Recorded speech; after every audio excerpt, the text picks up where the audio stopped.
হরে কৃষ্ণ, রাধে রাধে বন্ধুরা। গিরিধারী গোপাল সোনা চ্যানেলে তোমাদের সবাইকে সুস্বাগতম। তোমরা সবাই কেমন আছো? আশা করি তোমরা সবাই ভালো আছো গোপাল সোনার কৃপায়। আর তোমাদের গোপাল সোনাও অনেক অনেক ভালো আছে। আজকে আমি গোপু সোনার জন্য বাড়িতেই এত সুন্দর ঝুরঝুরে চিড়ের পোলাও রান্না করেছি। কিভাবে রান্না করেছি সেটা এবারে দেখতে থাকো। খুবই সহজ পদ্ধতিতে রান্না করব, বেশি কিছু লাগবে না, খুব সহজভাবেই যে কেউই বানিয়ে ফেলতে পারবে এই রকম ঝরঝরে চিড়ের পোলাও। সকালে টিফিন কিংবা সন্ধ্যায় নাস্তা দুটোতেই জমে যাবে একেবারে। তাই প্রথমে আমি চিড়েগুলোকে জলে ভালো করে ধুয়ে নিচ্ছি। আমি এখানে 100 গ্রাম মতো চিড়ে নিয়েছি। সেই চিড়েটাকে ভালো করে ধুয়ে নিতে হবে। সাদা জল বেরোচ্ছে কীরকম দেখো। এইভাবে 4-5 বার মতো জল পাল্টে তোমরা চিড়েটাকে ভালো করেই ধুয়ে নাও। চিড়েটা ধুয়ে জল একেবারে গড়িয়ে বাটির মধ্যে রেখে দাও। চিড়েতে জল ভিজিয়ে রাখলে কিন্তু চিড়ে নরম হয়ে যাবে। এই চিড়ে ভেজানোর কাছেই কিন্তু চিড়ের পোলাও কেমন হবে সেটা নির্ভর করছে। চিড়ে যদি জলে ভিজিয়ে রেখে দাও তাহলে কিন্তু একেবারে কাদার মতো হয়ে যাবে। তাই চিড়েটাকে এরকম জলে ধুয়ে খবরি কাগজেও মেলিয়ে রেখে দিতে পারো। আমি বাটির মধ্যে এইভাবে রেখে দিয়েছি। আমার এরকম করে রাখলেও ঝরঝরেই থাকবে। কড়াইতে সাদা তেল দিয়ে দিয়েছি কুচিয়ে রাখা কয়েকটা ফুলকপি, তারপরে দিয়েছি ছোট ছোট ডুমো ডুমো করে কেটে রাখা আলু, আর দিয়েছি একটু গাজর। তাছাড়া বাড়িতে যদি আরও কোনো সবজি থাকে দিতে পারো, যেমন বিনস, মটরশুঁটি, ক্যাপসিকাম, এই সমস্ত কিছু তোমরা অ্যাড করতে পারো। আমার কাছে ঠিক যেই জিনিসপত্র আছে আমি সেইগুলো দিয়েই বাড়িতে আজকে চিড়ের পোলাও রান্না করছি। সমস্ত সবজি ভাজা হয়ে যেতে মাঝখানে একটু ফাঁকা করে দিয়ে দিলাম কয়েকটা চিনেবাদাম, কয়েকটা কাজু বাদাম, আর দিলাম পরিমাণ মতো কিশমিশ। এইগুলোকে তেলে ভালো করে আমি ভেজে নেব।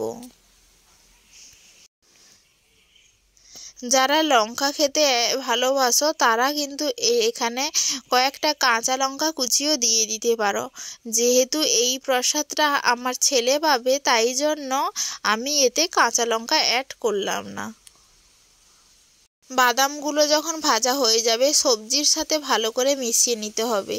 সবজির সাথে যখন ভালোভাবে মিশে যাবে তখন ওই যে চিড়েটা এবার দিয়ে দিতে হবে।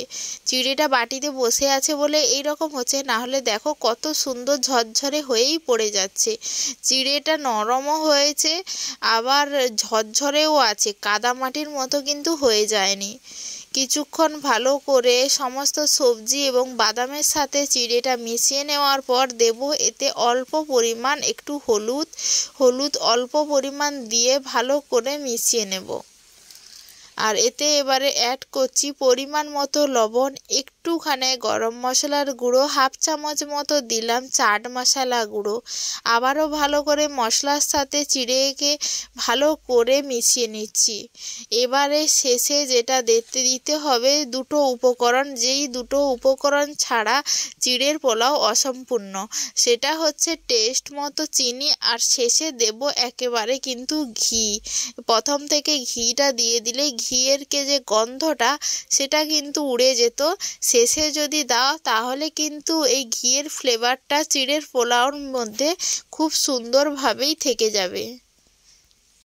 এই রকম সুন্দর চিড়ের পোলাও তোমরাও বাড়িতে বানিয়ে ফেলতে পারো খুবই সহজে।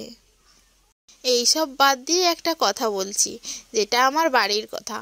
আমাদের জলখাবারে টিফিনেও এইরকম চিড়ের পোলাও লুচি পরোটা আমাদের লাগে না। আমরা হচ্ছে গ্রামের মানুষ, আমাদের সকাল সকাল পান্তা ভাত কিংবা মুড়ি এগুলোই হচ্ছে সবাই পায়। আজকে যেহেতু ছেলে আছে তাই ছেলের কথা ভেবেই তৈরি করছিলাম, একটু বেশি করেই করে ফেলেছি। কিন্তু আর যারা তোমরা সকালে এই রকম জলখাবার পাও তারা কিন্তু এই সুন্দর রেসিপিটা ট্রাই করে দেখতে পারো। সমস্ত কিছু হয়ে যাওয়ার পরে ভগবানকে ভোগ লাগানোর জন্য চলে এসেছি। কারেন্ট ছিল না তাই একটু অন্ধকার মতো লাগতেই পারে। মোবাইলের ফ্ল্যাশ জেলেই ভিডিও করছি। আর আজকের ভিডিওটা কেমন লাগলো অবশ্যই কিন্তু কমেন্ট করে জানিও। যদি ভিডিওটা ভালো লাগে তাহলে অবশ্যই লাইক করতে ভুলো না। দেখা হচ্ছে পরের ভিডিওতে। হরে কৃষ্ণা, রাধে রাধে, হরি বল। সবাই সুস্থ থাকো, ভালো থেকো।